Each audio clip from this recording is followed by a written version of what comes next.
Brilliance Audio presents The Girls of Pearl Harbor by Soraya M. Lane, performed by Terry Clark Linden. You need to stop making eyes at Teddy, April whispered, nudging her hard in the side.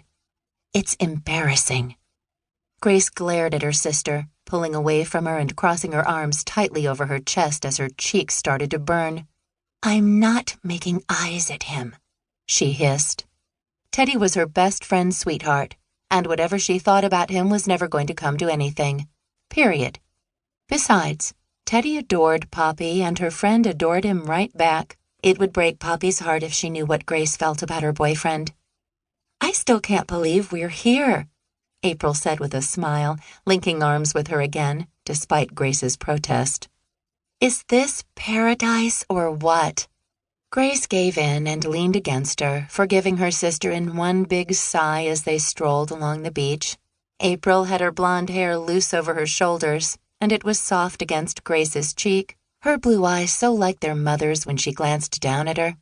Definitely paradise, she agreed, shifting her gaze from her sister and staring out at the turquoise water, the tide gently washing in against the sand.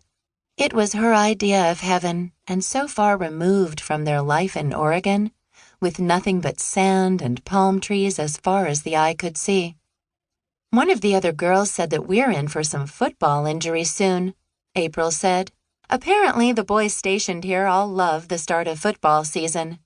Grace nodded, watching as a horse and rider made their way closer, the girl's feet bare, dark hair streaming out behind her as she rode along the waterline. Grace squinted and held up a hand to shield her eyes from the late afternoon sun so she could keep watching her. If football injuries were the worst thing they were expecting, then she'd be just fine. Do you think we can go horseback riding? Grace asked. As a girl, she'd always wanted to ride, and seeing the horse crossing the sand was bringing that childhood feeling straight back. Wait up! Grace turned at Poppy's call, her friend's bright smile infectious as she ran and caught up to them. She looked back at Teddy, strolling away in the distance now, but he still raised his hand to wave at her. Grace quickly turned away, sighing as she watched Poppy blow kisses to him over her shoulder. Her friend's dark hair was glossy under the bright sunlight, her red lips making her look even more striking than usual, and not for the first time she was a little in awe of how beautiful she was. Is he heading back to base? April asked. Yes. We'll see him tonight at the party, though. Grace grabbed Poppy's hand. What party? I thought we had a curfew to keep us all in at night.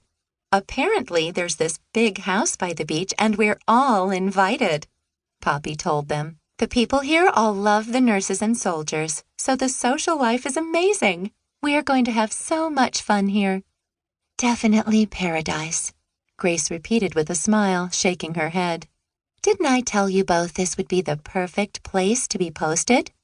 The three of them walked laughing down the beach in a row with their arms linked. She had no idea how they'd been fortunate enough to have all been sent to Hawaii, but here they were, and she was in heaven. They'd been thick as thieves since childhood, both claiming best friend status with Poppy, who'd been like the third sister they'd never had. She'd always been the one to smooth things over between her and April, like the middle child stopping the other two from arguing. And now they were all stationed in Pearl Harbor for the foreseeable future, with their gas masks the only hint that things weren't expected to remain peaceful forever. How many summer dresses did you pack? April asked Poppy. As many as I could fit in my case, Poppy replied with a laugh. Although the gas mask took up so much space, honestly, as if we're ever going to need it. They walked across the sand as the sun beat down on their bare arms, and Grace turned her face up to the sun.